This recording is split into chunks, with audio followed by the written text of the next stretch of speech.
All right, here we go. Today, I'm going to be going over my 10-step process to getting myself in the best shape of my life at 40 years old.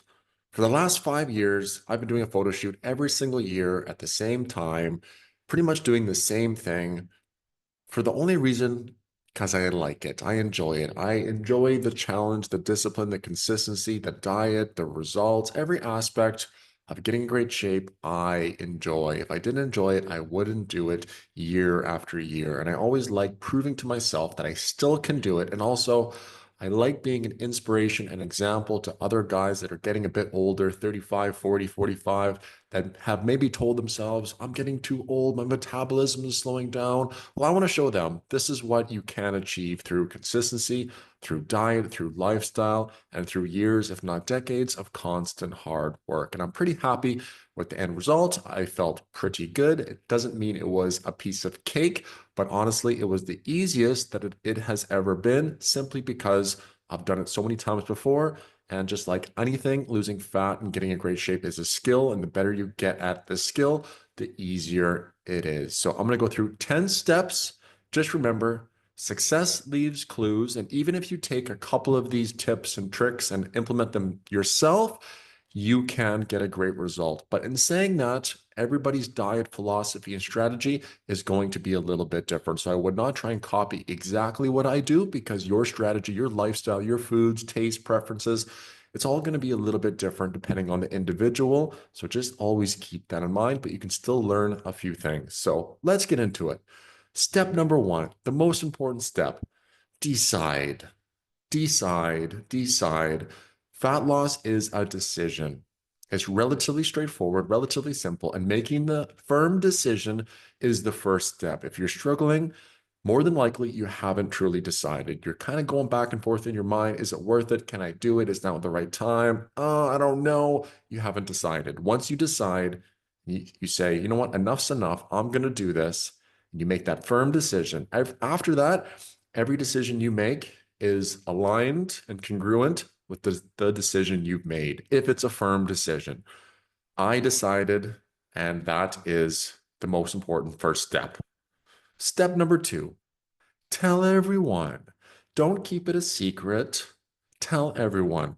Tell your friends, your family, your coworkers, your significant partner, your kids, your social media. Put it out there to the universe and tell everyone you're going to get in shape, you're going to lose weight, and this is what you're going to do. Do not be one of those people that kind of keeps it to yourself. Well, if I don't do it and I don't tell anyone, well, then I'm not going to look like a loser because no one will know that I actually even tried. Don't be that person. Peer and social accountability is very powerful. Own it, decide, and tell everyone. Step number three is set a date and set expectations. I decided to do about an 8-week cut because I wasn't that fat going into it. I only had to lose about 5 kgs of fat, which is not a big amount, but in saying that, it's a tough 5 kgs. It's not a piece of cake. The leaner you get, the harder it is to lose fat. So for myself, I started at around 105 kgs and I wanted to get down just under 100. It's a tough 5 kgs, probably going from 12%, 12, 13% to maybe 9 or 10%. It's only about a 2 or 3% drop in body fat, but it's very tough. So in order to achieve that, I knew I had to lose X amount of weight every couple of weeks in order to hit that mark. So I had my date, end of March. That's roughly when I wanted to do it. And I started a couple months earlier. Set a date, set expectations, and then follow through and measure your progress along the way. And if you're not making progress, make adjustments to make sure that you're still on the plan. Number four is create a plan. You have to have a plan going into it. Just simply saying, oh, I'm just going to try and eat a little bit healthier. Oh, I'm just going to try and drink a little bit less. I'm going to try and clean up my diet. That's not a plan. A plan is specific, it's detailed. You have to know exactly how many calories, protein, carbs, and fat you need in order to drop body fat, and also understand where you're going to face the biggest challenges and how you're going to navigate those. For my plan, I know for myself after doing this many times, if I eat under 3,000 calories on average for 7 days, I will drop weight. Try and eat about 250 to 300 grams of protein a day. Yeah, that is a lot. That is a lot. I'm a big man though. Carbs, I try to eat roughly around 200 to 250. So it's not super low carb, but it's definitely probably half the carbs that I normally eat, and fat roughly around 70 or 80. Just remember, when it comes to these numbers, it's not an exact science, and there's not exact numbers that you need to hit every day in order to achieve this, because there's going to be variation on the days, on the weekends, on some days where you're not as hungry, on some days where you're a little bit hungrier. So these are just averages. And after a while, you can develop an intuition towards food, almost like Rain Man ability to take a look at a plate of food and calculate the calories in there, have a good understanding of your hunger just through experience. But if you don't have that, you need to have a plan of your calories, and also a plan of what does your ideal day look like. So I took out a piece of paper and a pen. I remember doing this for the first time years ago, and I highly recommend you do this. It's far more powerful for you to write this down on a piece of paper than to follow some other person's plan, to go on ChatGPT and say, okay, make me a plan. That's fine. But when you put a piece of paper to pen and you use your own mental energy, you write out a plan that you think, okay, I can stick to this, that's far more powerful. So make a plan of exactly what your ideal day looks like, well, which I'll touch on in a minute. Step number 4, it's time to go. It's go time. Once you start going into the diet, you got to understand that beginning is not going to be easy. So the first week, 2 weeks, when I actually mentally decided, you know what, it's time to diet, I fully expected, you know what, the first 2 weeks are going to be tough, but it's going to get easier after that because I have a lot of experience, and I always know the first couple of weeks are the hardest. Expect to feel some old habits pulling at you. Expect to feel those cravings kick in. Expect to feel a little bit more hungry than usual. That will all get easier and better with time. When you drop your calories and go into a calorie deficit, there's always an adjustment period where you are a little bit hungrier than usual for, I say, 10 to 14 days. But then your appetite adjusts, almost like your size of your stomach adjusts with less food, and it becomes easier and easier. But if you can get through those first 2 weeks, then you're on cruise control. But start easy. I don't go from 0 to 100. I start by cleaning up my diet, making better decisions, cutting out the shit, cutting out the booze, cutting out the eating out as much. But I'm not super strict. I still might have a couple of drinks on the weekend. I still might be a little bit flexible on eating out.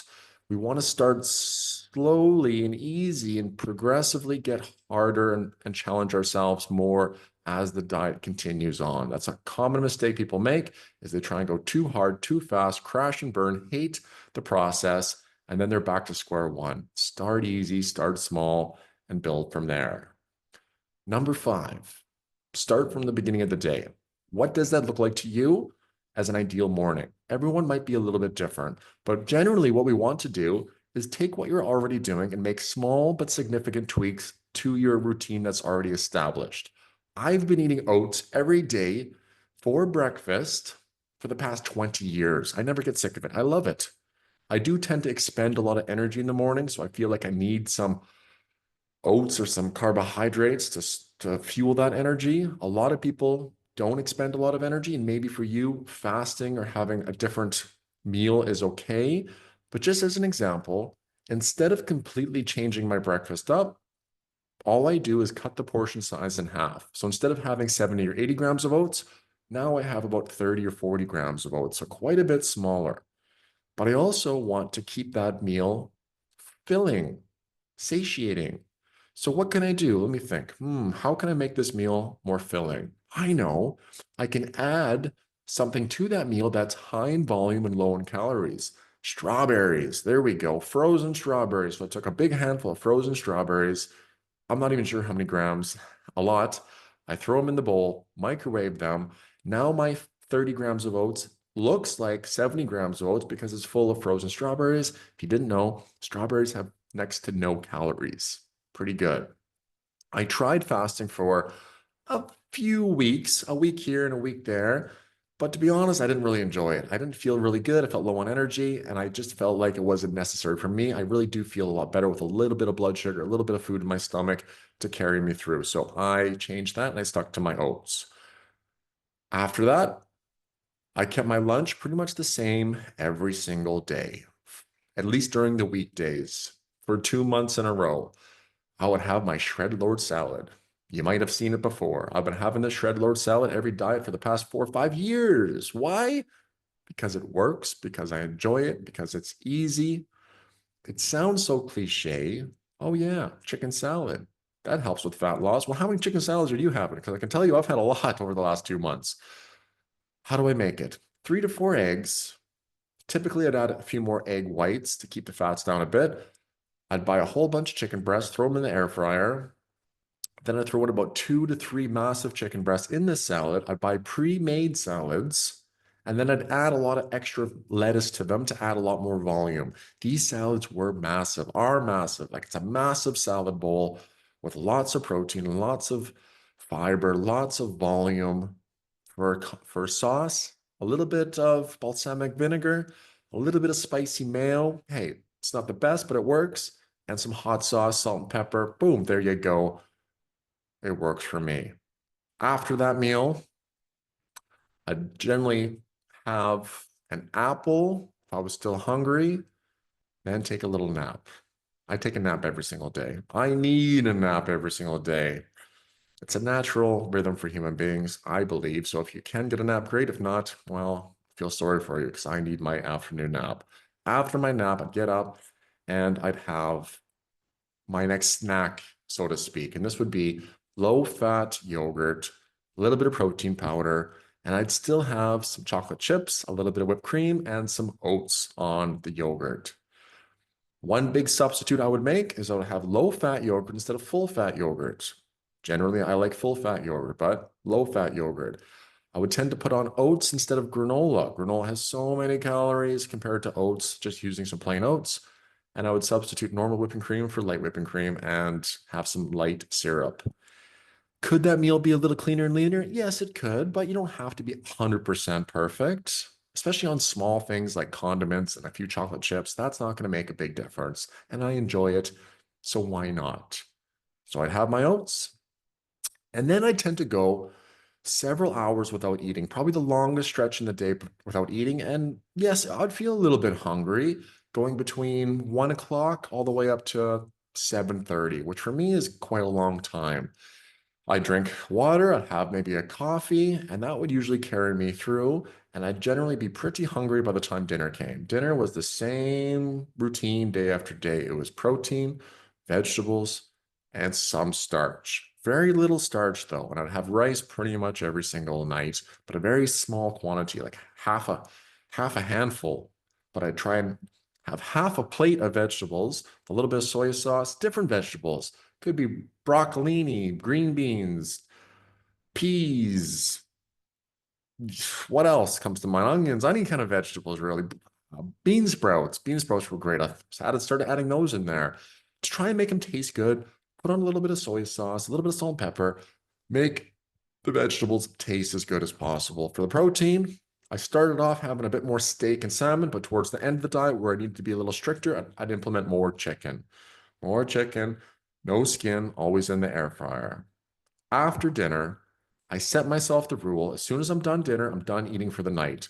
That was about 7:30 to 8, and then I wouldn't eat until I went to bed at about 9:30.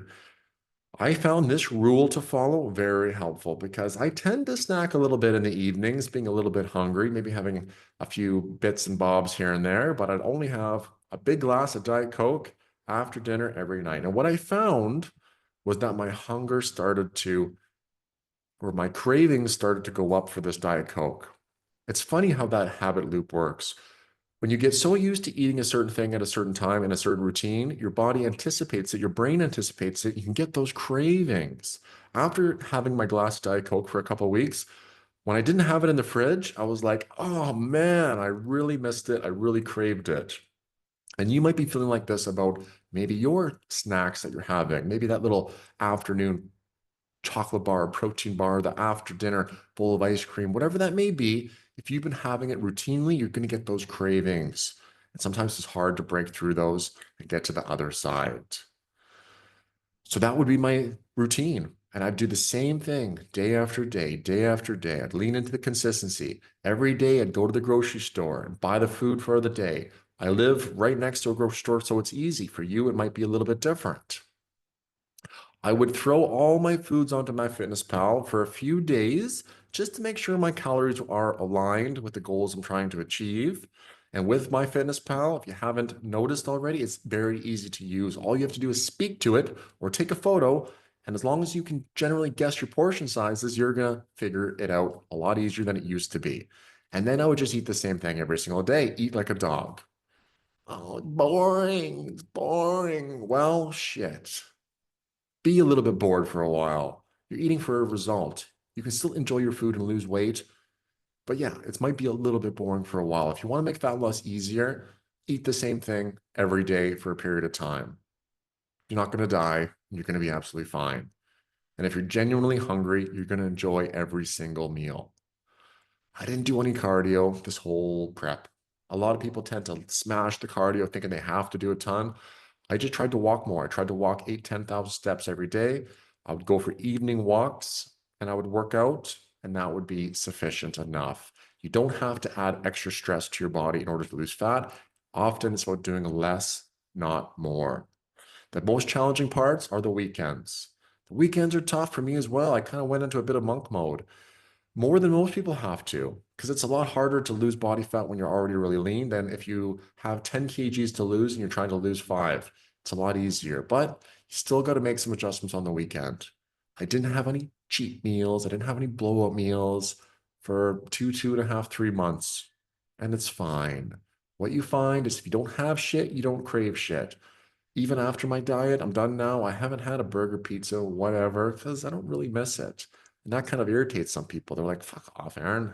Have a burger, man. You fucking weirdo. I'm like, I will when I want to, but I don't have to force it down either. Step number 10, enjoy it. Enjoy it, guys. You're losing fat because you want to. You're dieting because you want to. Nobody's forcing you. You don't have to. Have the mindset of this is something I want to do to improve the quality of my life, to improve the way I look, feel, and perform.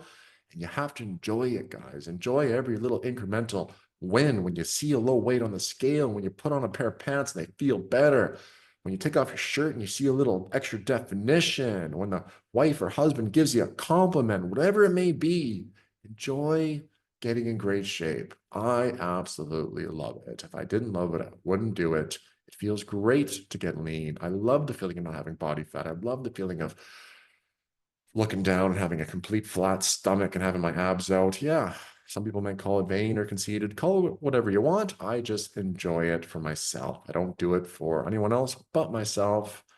It probably doesn't get me any extra clients. It probably turns off more people than it attracts. But hey, I'm doing it because I want to. So those are my 10 steps. I hope you can take a couple of those and apply it yourself. But it's important that you make your own plan, you decide, you stick to it, and ultimately you figure out when is the time to push. Is this the time to push? Yes or no? I think it is. Summer's coming up. Let's be pushing hard right now. Thanks, guys. I hope you got some value out of that.